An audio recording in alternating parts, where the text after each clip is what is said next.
ഇന്നിപ്പോ മുഖ്യമന്ത്രിക്ക് വലിയ പരാതി. മുഖ്യമന്ത്രി പറയുന്ന ഒറ്റ കാര്യം, സന്ദീപ് വാര്യർ പറഞ്ഞതും ചെയ്തുമായ പഴയ കാര്യങ്ങളൊക്കെ ഓർമ്മ വേണമെന്നാണ് പറയുന്നത്. ഒരു കാര്യം ഉറപ്പുതരാം, സന്ദീപ് വാര്യർ ഇന്നലെ വരെ പറഞ്ഞത്, മിനിഞ്ഞാന്ന് വരെ പറഞ്ഞത്, ഞാൻ അന്ന് വിശ്വസിച്ചിരുന്ന രാഷ്ട്രീയ പ്രസ്ഥാനത്തിന്റെ പ്രത്യയശാസ്ത്രപരമായിരുന്നു, സത്യസന്ധമായി അവർക്കൊപ്പം നിന്നുകൊണ്ട് പ്രവർത്തിക്കുന്ന സമയത്ത് അവരുടെ പ്രത്യയശാസ്ത്രം പറഞ്ഞിട്ടുണ്ട്. ആ വെറുപ്പിന്റെ വിദ്വേഷത്തിന്റെ പ്രത്യയശാസ്ത്രത്തെ വലിച്ചെറിഞ്ഞുകൊണ്ടാണ് രാഹുൽ ഗാന്ധി നേതൃത്വം കൊടുക്കുന്ന ഈ സ്നേഹത്തിന്റെ പ്രത്യയശാസ്ത്രത്തിലേക്ക് ഞാൻ കടന്നു വന്നിട്ടുള്ളത്. ഈ സ്നേഹത്തിന്റെ പ്രത്യയശാസ്ത്രത്തെ ഞാൻ കടന്നു വന്നിട്ടുള്ളത്.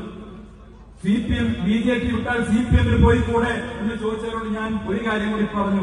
ആരെങ്കിലും വിയ്യൂർ സെൻട്രൽ ജയിലിൽ നിന്ന് കണ്ണൂർ സെൻട്രൽ ജയിലിലേക്ക് പോകുന്നത്? ഞാൻ ഈ ജയിലിൽ മോചിതനാണ്. 20 വർഷത്തെ ജീവപര്യന്തം അനുഭവിച്ച് മോചിതനാകാൻ വേണ്ടി വന്നയാളാണ് ഞാൻ. കണ്ണൂർ സെൻട്രൽ ജയിലിലേക്ക് മാറ്റം കിട്ടാൻ വേണ്ടി അപേക്ഷിച്ച ആളേ അല്ല. അതുകൊണ്ട് അതിനെനിക്ക് താല്പര്യവുമില്ല. അതുകൊണ്ടാണ് ഞാൻ കോൺഗ്രസിന്റെ കൊടിയെടുത്ത് വന്നിട്ടുള്ളത്.